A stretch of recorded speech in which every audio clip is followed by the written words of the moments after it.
First of all, is this the final tour? Well, as upon now, this is the final tour with this band. I'm no longer able, not that I no longer want to continue touring at this level. Physically, I'm 43, and if it takes me another 3 years to come up with an album, I'll be 46, and then I'll be touring at 47, I mean. Do you feel sick of having to play the game as it is? Because you have to play the game now. It's and you have to come up with certain things that you. I mean, on this last album, No More Tears, I can honestly say that was one of the only albums that I'm happy with. The whole album, track by track. On other albums, I thought, well, that's okay, and that's great, and that ain't so great, But this album it takes a lot of, bands like, no disrespect to bands like Def Leppard, who spent 4 years making an album. I think I'd be institutionalised yet again if it took 4 years to make an album. And the bottom line is, I'm a family man, I'm 43, I've got kids, I've got a wife she's got rid of all her bands, she doesn't manage anybody else now. And I want to continue making music when I want to make music, because the pressure, you come off the road and and then it's like, we want an album in this time, and you've got to start writing. You feel like we are now, we're in between tours, and we've got to write 4 or 5 or 6 tracks to put on this bonus deal now they put on a live album, these studio tracks. And it's like, you feel like writing music, like you want to go and paper hang, So this has been a hard ride? No, it doesn't mean hard. It's just like you lock your head into the tour zone, then you have a break to give yourself a breather, and you can't. There's never enough time, and that's what we all say now. My wife and I. There's never enough time. You mean to sit back and take things in? I just went on a holiday. Maui, where we got married. A few years back, and when we got married there was just like this one hotel. I thought, oh no, now I don't drink, it's going to be boring looking at whales leaping out to sea, and you want to see the sunsets and the scenery is beautiful, but it was great when you smoked a joint and took a tab of acid and drank 5 vats of vodka and whatever. It was even better, but I went back again prior to this last time, and it was like I was kind of one of my sobering periods, and I was never so bored as in my fucking life, But this time I went back, I built some more hotels, I went stay at the Four Seasons there. And we had the greatest time, and I met some other people in the music business there, And we were all on holiday, and we were just on holiday, and it was so nice to see like John Culloden there, just talking about anything but fucking music, I made friends with Neil Young. He was there. We went out to dinner, and really, you and Neil Young. He's a really great, cool guy. Now he's another crazy. He's really. If you talk about crazy guys, Neil Young is always. But we were on a sailboat together. Me and his family. We had breakfast together. We just we were just normal, everyday people. Elton John was there. He was great. It's so good to see people in your own career out of the environment where nobody's posing every time I've met Elton John, he's been nothing but a gentleman to me. I love the guy, man. He's just a real sweet man. Do you think looking at it from the wider angle, it does have a lot to do with being sober and not being clouded with the rock and roll? No, I'll tell you what the problem is with me. I'm now about 14 months without a drink or a street drug. I'm on medication from my therapist, which is stabilising shit until I get off the road and you can spend time. That's another thing that I've got to get my shit together with my head, because living in a world sober after living in a world for 20 odd years under the influence is fucked, I'm not going to say, oh, it's wonderful being sober, because basically life on life terms sucks, and I've got to learn to adapt to that. Because I'm so used to waking up and sniffing a line of shit, or fucking throwing a pill in, or a fucking glug or something to get the day going. but I will not drink. I don't have the desire to drink because I know whatever problem I have.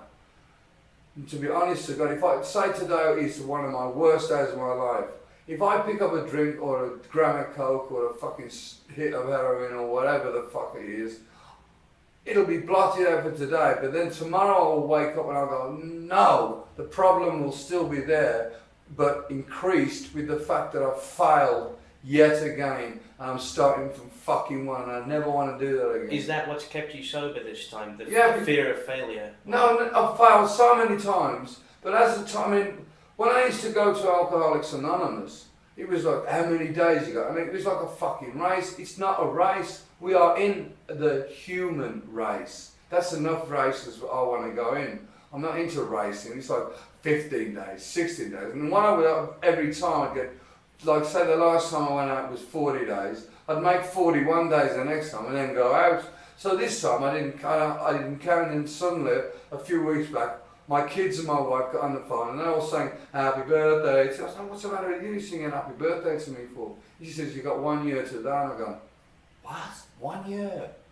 And because I hadn't kept counting the days and the minutes and the hours, you know, a year has gone, you know. I've quicker than others. Quicker than I mean, if I'd have been, you imagine every day you're from January the 1st, you go, it's January the 1st, January the 2nd, January. It's like doing that. It drives me fucking mad, you know. So I look to do it like this, you know, with my drug abuse and alcoholism. If I had my leg amputated, I'd have one leg. And whether I liked it or whether I didn't like it, I would still have one leg. And I would have to live life with one leg. And that's the way I look at my alcohol and drug addiction. I've amputated my drug and alcohol problem. I could easily have it back, the problem. It is a problem. And that's the whole thing in a nutshell there. I've amputated my problem. I could easily have that problem back, and I don't want that fucking problem back, because as soon as I have a fucking drink, the problem becomes a catastrophe. Mm-hmm. Okay, moving on now to the fact that I remember last time we'd spoken, you said that you were actually quite sad in a way to be letting go of this band because you really felt there was a lot more in it.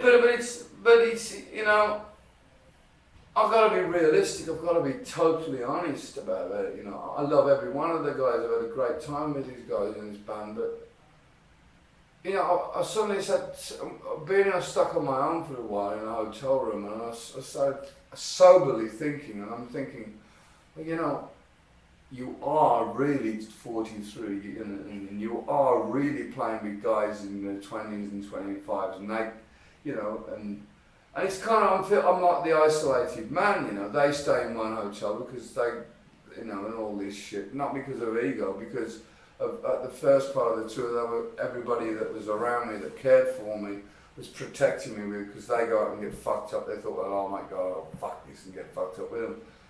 And that they go out and they get drunk, and it doesn't bother me anymore.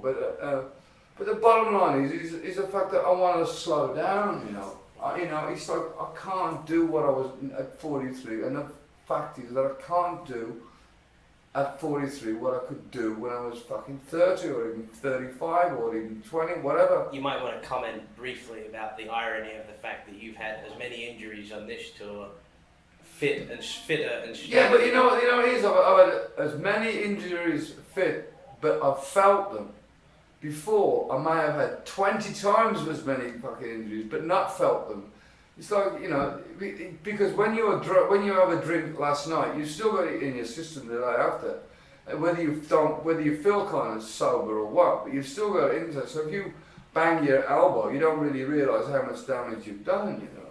It takes a year for it to begin to come out of your system. But I have felt pain on this tour, you know.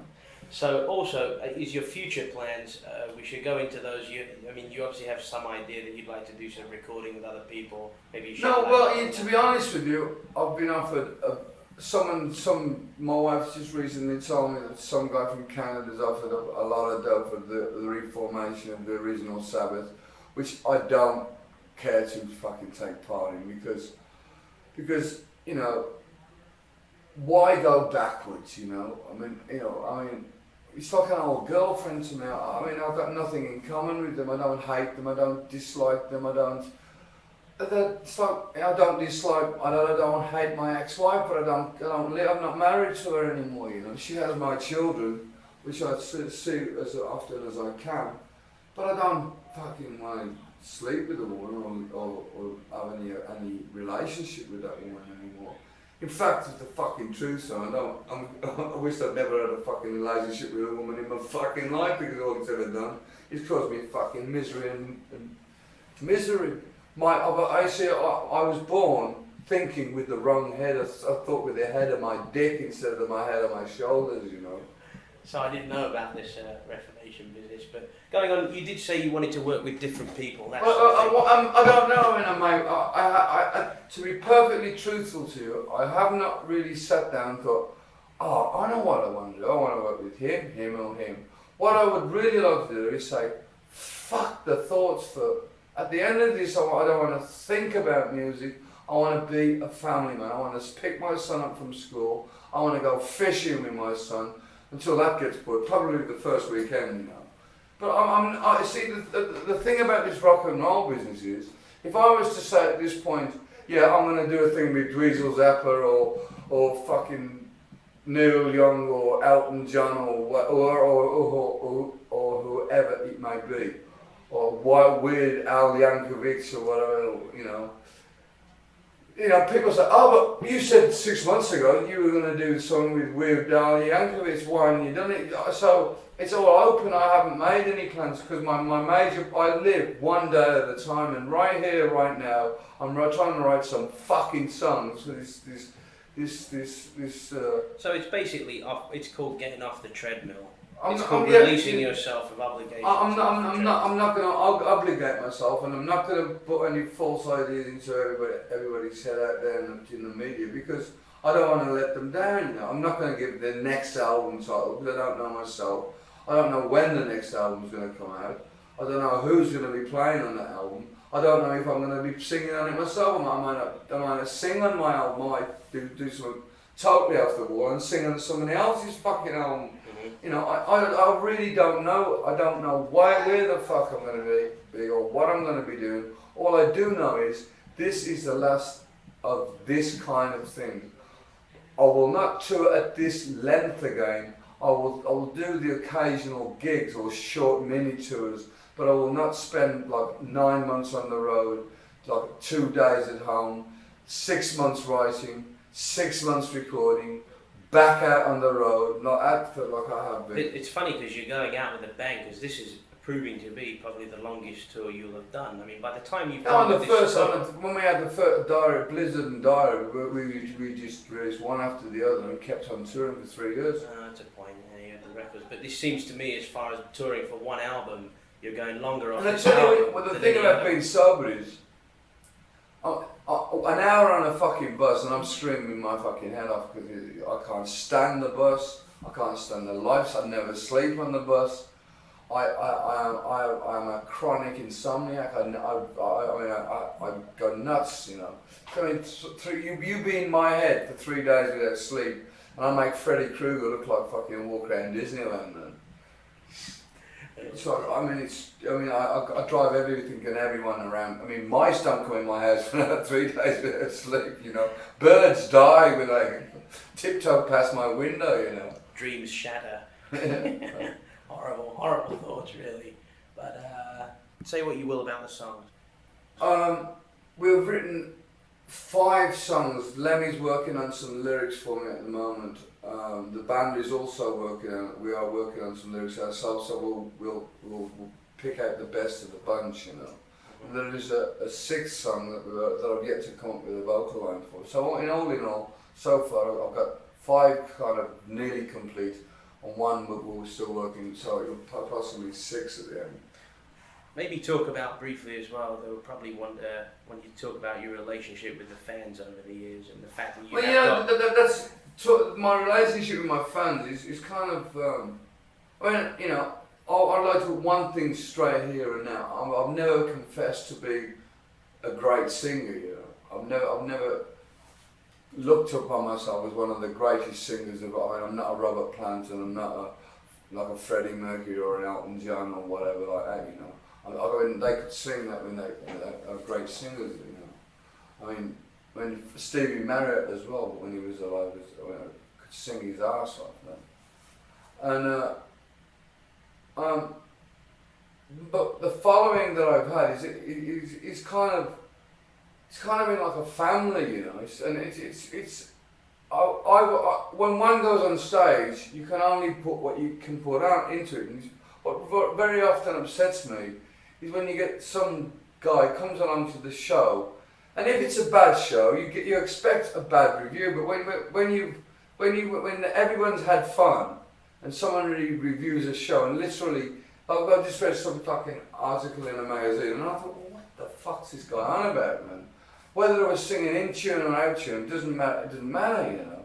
That everybody had fun, the crowd had fun. Nobody was asking for the fucking money back. No one pelting the stage with fucking dog turds, you know. And it was fucking good night, you know. Yet these British intellectual fucking idiots like try and like scientificize, you know, make it the scientific side of Ozzy. Fucking the most scientific thing I do is take a shit in the morning. You know, and then it's like, I mean, intellectualizing the fuck. Where does intellectualizing come into rock and roll? It's just a basic native vibe that you're born with. It's like you go to a guy in the jungle who beats your fucking tree trunk with a buffalo fucking bone. You know, you talk to him and say, well, what about video? You'll probably get that buffalo bone and whap you over there. And think, oh, your skull sounds nice. Stand next to that tree, bong ding, you know. All you are to him is a sound, you know. It's a vibe, man. So do you think that the one thing that the fans maybe find with you more than anything is that they know that what you say is for real? They're not going to get... I don't give any bullshit. I don't go up there, I mean... You know, I do love those guys, man. You know, for the simple reason, without those fucking kids, I wouldn't be here now, you know. I mean, I've never been one of these people that's I'm better than you kind of thing, because I can't stand all this ego shit, you know. I can't stand this you know. The bottom line is, you know, when they say you got an hour to live, you got an hour to live, you know. Where you know, all the ego and all the fucking money in the world. If you've got lung cancer, you've got lung cancer. If you've got AIDS, you've got fucking AIDS, you know. And you know, if there's nothing in between life and death. And I've been through that ego thing, you know. And I'm up and down. And I battle with that. On my ego, I use it as a kind of shield sometimes, you know, because I'm not exactly academically fucking brilliant when it comes to fucking understanding the mechanics of it all, you know. That's where my biggest, if any big downfall in my career is, that is it. I've always said that I've got a big heart and a fucking walnut for a brain, you know. Because, you know, I'm just tribal to run on there, you know, it's just, I don't understand, like, the intergalactical fucking these fucking clauses in contract. That means that. So you're saying to me that if I die and come back as a cow, you have 50% of my shit for manure and 5 bottles of my milk. Yes, Ozzy. Okay then, but what if I come back as a whale? Well, you've got to donate 50% of your blubber to fucking Mr. Smith at the head of Dick Records. You know. Oh dear. I mean the contracts are up for the next life as well. That's right up now, you know. But I don't understand when it goes, hi the plaintiff and the plaintiff and the plaintiff. What the fuck's a plaintiff? You know. So I thought it was some of this Wales East plaintiff, you know, or plankton days. So looking onto the live record, you may want to talk a little bit about what the live record's going to be about. I'm sure people. Well, it's about me playing live. The live record is what I'm going to do on this second. I mean, we recorded some of the first part of the tour, and I'm going to add some different songs to this. Obviously, Road to Nowhere's got to be recorded, and we didn't never do a live recording of Mama, I'm Coming Home. And I want to do, well, not I want to do. I've been asked if I wouldn't mind, or rather, I've been told to fucking do Changes by the old Sabbath thing. which I'll do. Yeah, and I would like to. I would like to try and put Revelation Mother Earth in. And do a few other things, you know. I mean, changing around. We're going to start the show with a different, similar kind of song, but it's going to be rearranged, you know. And is it going to be, when this album comes out, is it going to be like the curtain call of the Ozzy Osbourne band? I don't know. I mean, it's going. All I can say is, as far as I know, it's going to go on until it's burnout, you know. This tour could go on for as long as they want me, you know. So, and you're saying that the next leg of the tour is going to have some new staging and some new. I believe so. Well, you know, I've never been short of a few surprises. You know, it's not going to be boring. You know, I mean, even if I am, you can watch the telly. You know? There's going to be lots of television screens. I understand. Doing TV clickers, and you don't know what you see on these TV screens. You can put the fucking CNN news on, I suppose. But all in all, I've had 20 odd years. I've had a lot of ups and a lot of downs. And if I was asked to do it again, I'd say kiss my fucking ass. You know? Go on, talk about the dove thing in the play. I mean, the bat incident and the dove incident, which will obviously forever plague me, was the bat. The dove was kind of planned in my head, but nobody else knew it. I drank a bottle of fucking Courvoisier, and I had to be introduced to the record company. And at this time, I mean, Sabbath was one of these bands, I've got to say this on their behalf, we hated stroking these people, you know, and you got to do it. Oh yes, George, it's great to see you. Who the fuck's George and what does he do? You know, he's the PR man. Yeah, what the fuck does PR mean, you know? He's a proper dick or a proper runt or something. And so it's like, I go down there and Dad says, we want you to throw I'm drunk as a cunt, throw these doves in these rooms, like making out. So I just threw one and bit the head off one and threw it on the table. And if I'd have had a fucking one of them lenses that scans a room, you would have seen about 50 fucking reps go with their fucking faces go like with their eyeballs pop out, with this torso of this fucking headless bird flapping on the table, and they were like, fucking hell, what is it? What have we got here? You know, and then for instance, even now I just went to Germany and it was supposed to be a fucking push for the album because I've got this weird thing over in Europe. They get a goal. They go, okay, Ozzy was good for 30,000 albums last time, I'll go for 75 this time. Once they reach that 75, they can get another reorder for fucking 175,000. And I want to know, you know. So, I mean, and then in the beginning of when I went solo, I was crazy. I was absolute. I'd lost my father had died, my first wife had divorced me, my band had fired me. So, in concession, you know. And so I was just drunk as a fucking drunker than I've ever been for about 2 years, just constantly fucked up. And I went to that Sharon said, I'm going to introduce you now to the head of the German branch. So, and there was 2 contest winners that flew from America, I think it was from San Francisco, or somewhere in the West Coast to Germany to have this dinner. And I was loaded, I took all my clothes off, walked across the dining room table, this big banquet table, pissed in his carafe of wine, and give this big bearded German fucker a French kiss. Which went down like a nun's knickers, you know.